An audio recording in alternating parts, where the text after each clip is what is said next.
એક જ ઈસમ નામે ઉમર ફારૂકે બે શાળાને ઉડાડવાની ધમકી આપી છે. વડોદરાની રિફાઇનરી શાળાને મળી બોમ્બથી ઉડાવવાની ધમકી. સતત બીજા દિવસે વડોદરામાં સ્કૂલને બોમ્બથી ઉડાવી દેવાની ધમકી મળી છે.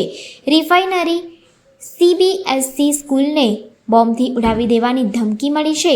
સ્કૂલમાં બોમ્બ મૂકવામાં આવ્યો છે. આ બોમ્બ ફાટશે તેવો ઈમેલ સ્કૂલના પ્રિન્સિપાલને મળ્યો છે. Jawahar Nagar police, bomb squad, dog squad સહિતની ટીમો સ્થળ પર હાજર થઈ સ્કૂલમાં સર્ચ ઓપરેશન હાથ ધરવામાં આવ્યું.